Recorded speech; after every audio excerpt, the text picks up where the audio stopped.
Merci de reconnaître le travail aussi de l'équipe de la coalition parce que c'est vraiment un travail exceptionnel. Anne-Marie Morel, qui est nutritionniste à la coalition, Amélie Desrosiers aussi aux communications, qui est sans doute en train de discuter avec un journaliste parce qu'il y a plusieurs événements dans l'actualité aujourd'hui.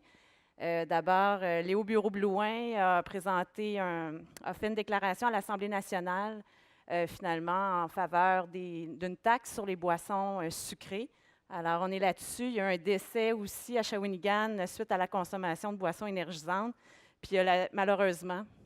Et puis, il y a la journée d'aujourd'hui qui occupe aussi l'espace médiatique. Alors, si vous cherchez Amélie, elle risque d'être dans le corridor.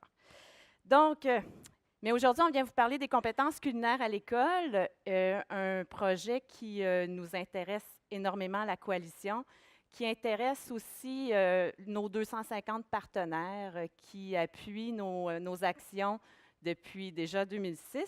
Alors, pour ceux qui ne nous connaissent pas, la coalition existe depuis 2006. C'est un concept qui est inspiré beaucoup par le tabac, qui a réussi finalement à introduire des lois, des règlements qui visent à mieux réglementer l'industrie du tabac au cours des dernières années.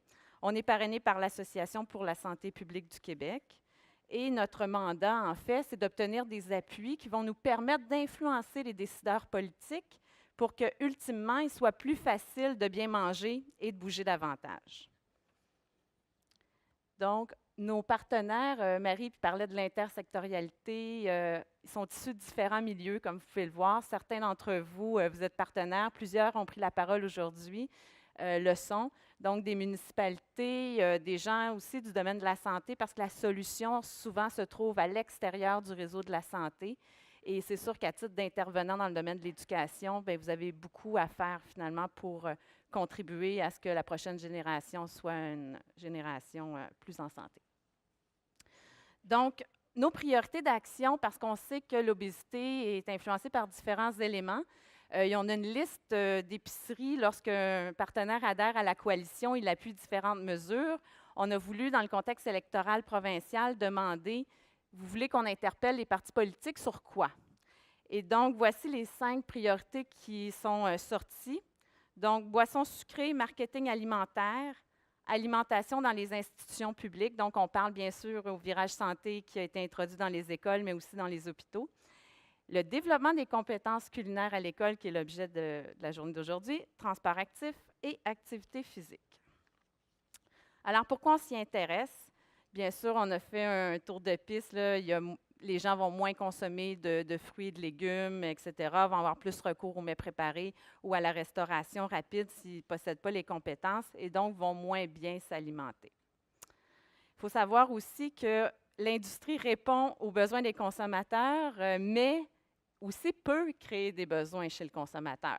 Alors, c'est certain que lorsque les options se trouvent en tablette ou lorsque l'industrie présente le fait de cuisiner comme étant une corvée, ça n'aide pas. Alors, bon, c'est l'œuf ou la poule, là, bien souvent. Et nous, bon, on joue le rôle souvent de critiquer l'industrie agroalimentaire. Alors, certaines industries, parce qu'il ne faut pas toutes les mettre dans le même panier, mais certains vont beaucoup miser là-dessus, justement, là, sur les mets préparés ou les fausses allégations santé pour vendre leurs produits.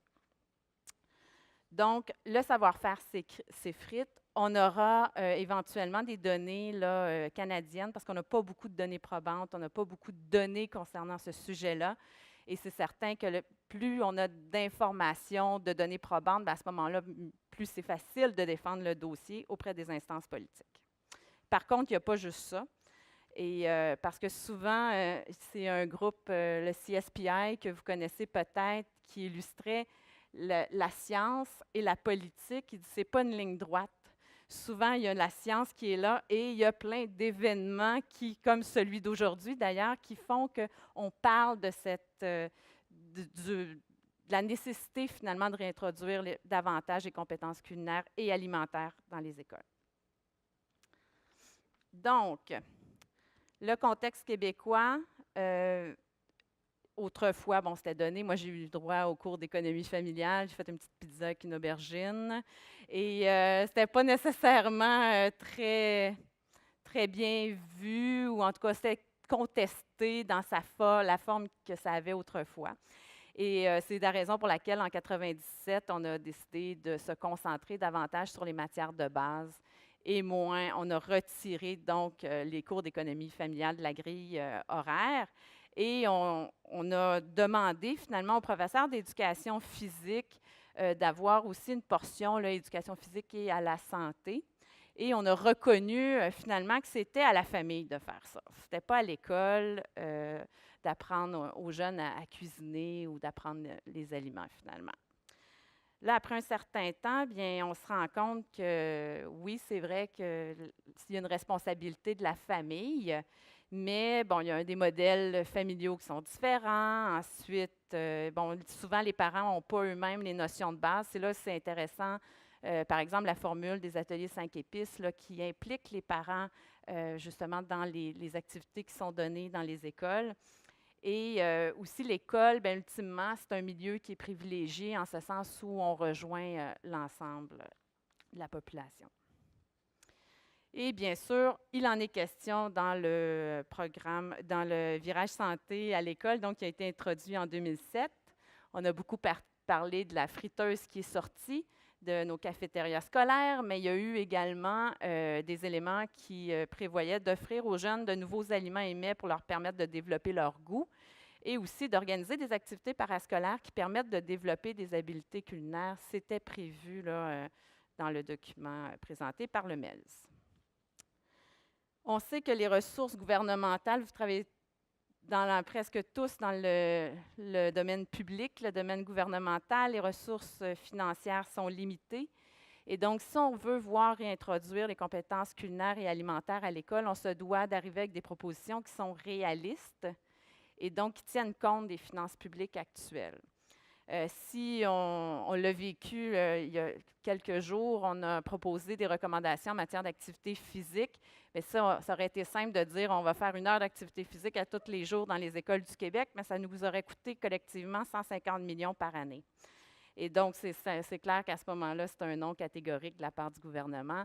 Dans ce cas-ci, on l'a évalué à peu près à plus de 30 millions de dollars si on le réintroduit, là, un cours en tant que tel. Et bien sûr, bien, il y a plusieurs considérations aussi au-delà de la réintroduction là, au niveau des conventions collectives, etc. Aussi, il faut savoir que il y a une mission éducative. Les écoles, on leur en met beaucoup sur le dos. On veut réintroduire les cours de sexualité, les cours de secourisme, les cours Alors, ils sont extrêmement sollicités. Et on se doit de développer donc des solutions qui sont aussi réalistes et qui tiennent compte de la réalité des écoles, du contexte des intervenants en place et des lieux physiques. Parce que souvent, on n'a pas de four. Martine nous disait qu'elle partait avec ses petits ronds. Alors, il n'y a pas de cuisinière, il n'y a pas de hotte. Et souvent, installer la hotte, c'est un défi. Il faut que tu fasses venir le service de pompiers. En tout cas, donc, il faut aussi en tenir compte. Et notre objectif, c'est de convaincre les décideurs, mais d'arriver avec une solution qui est quand même assez simple et acceptable, mais qui va faire une différence. Donc, ce qu'on veut, c'est lancer un débat public autour de cet enjeu-là. La conférence d'aujourd'hui nous donne l'occasion de réunir différents intervenants, nombreux, qui sont intéressés visiblement par la chose. Et vous avez tous un pouvoir d'influence dans vos milieux respectifs, mais aussi auprès des décideurs politiques. Et c'est la beauté, en fait, de la coalition, en ce sens où on est nombreux et à ce moment-là, on a une force de frappe qui est beaucoup plus grande et un pouvoir d'influence plus important. Il y a le mois de la nutrition qui s'en vient aussi. Puis là, j'ai oublié le thème. Planifier, c'est 4 verbes. Cuisiner, préparer, savourer. Donc, à ce moment-là, le mois de la nutrition, ça va être une belle occasion aussi de parler de l'importance que l'école joue un rôle à jouer finalement dans l'apprentissage des compétences alimentaires et culinaires. Puis on vient de parler aussi du mois des hygiénistes dentaires où on allie autant la nutrition à la dentition, excusez-moi, je ne sais pas vraiment ça, mais bon. Et ensuite, dans le contexte politique québécois, on a une première ministre qui, dans son discours inaugural, a annoncé qu'elle voulait faire du Québec la société la plus en forme d'ici 10 ans. Donc, nous aurons à l'Assemblée nationale, au Parlement du Québec, donc la politique de prévention des maladies chroniques qui sera à l'étude et un premier jet serait déposé au mois de mai. La politique pour la saine alimentation des Québécois, qui est déjà en consultation, mais qui le sera officiellement dès mai prochain. Il y a une politique sur la souveraineté agricole. On a un plan d'action gouvernemental pour la promotion des saines habitudes de vie qui est venu à échéance en 2012. Le prochain est aussi une occasion. Donc, disons que les planètes sont bien alignées là, pour pousser notre dossier puis s'assurer que finalement, on ait plus de place dans les écoles du Québec dorénavant pour les compétences alimentaires et culinaires.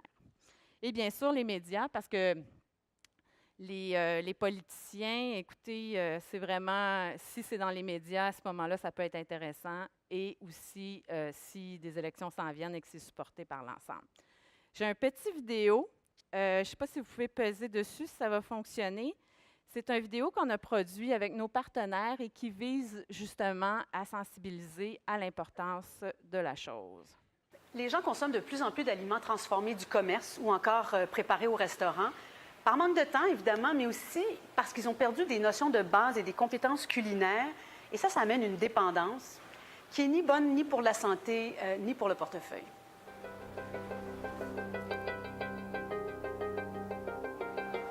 C'est important que les enfants, dès le plus jeune âge, explorent l'univers alimentaire, que ce soit par la cuisine, le jardinage ou l'éducation sensorielle au goût, pour qu'ils puissent apprivoiser et s'ouvrir à une plus grande variété d'aliments et de saveurs.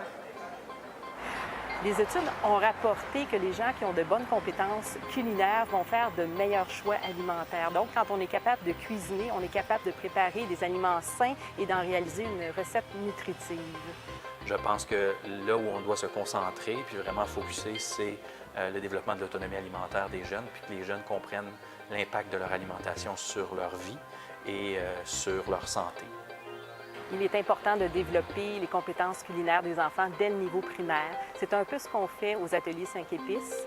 Notre programme d'art culinaire, d'alimentation et de nutrition élaboré par des nutritionnistes et des pédagogues développe justement les compétences culinaires des enfants. Ce programme-là est finement articulé au programme de formation de l'École québécoise et pourrait facilement y être intégré. On sait que le manque de temps et le coût des aliments sont des barrières pour cuisiner à la maison. Alors, selon moi, les jeunes auraient vraiment avantage à suivre des cours pour apprendre à cuisiner des mets rapides, économiques, santé et qui goûtent bon. Ça se peut. Au cours des dernières années, on a observé une perte des connaissances culinaires. L'école sera un milieu privilégié pour réapprendre à nos jeunes à cuisiner. Le gouvernement du Québec devrait s'engager à réintroduire les compétences culinaires à l'école.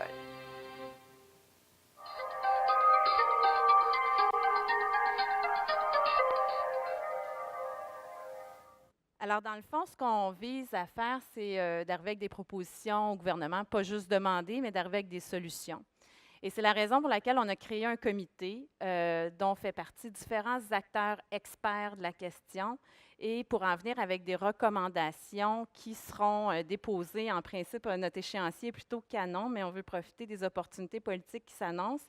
Et donc, en avril, on arriverait avec des propositions un peu plus concrètes pour le gouvernement qui j'espère, vous plairont et que vous supporterez, parce que nous aurons à convaincre la ministre de l'Éducation. Et bien sûr, ça, c'est la tête d'un politicien et à ce moment-là, il est guidé par différents éléments, dont l'opinion publique. Et alors, il va sans dire que si vous appuyez nos recommandations, si les sondages sont favorables, bien, on aura plus de chances de voir notre proposition adoptée par le gouvernement et introduite là, dans la prochaine politique pour la saine alimentation des Québécois. Mais on est assez confiant parce qu'on a réalisé un sondage en novembre dernier par Ipsos, qui est une firme de sondage reconnue, et 90 des Québécois croient que les jeunes devraient avoir des cours de cuisine à l'école, seulement 2 qui sont contre. Fait que c'est assez gagnant, je dirais, comme pour le gouvernement. Alors, on vous invite à passer le mot et surveiller là, ce qui s'en vient à ce sujet-là. Et vous avez donc nos coordonnées si vous voulez communiquer avec nous, si vous voulez vous avez des questions ou quoi que ce soit.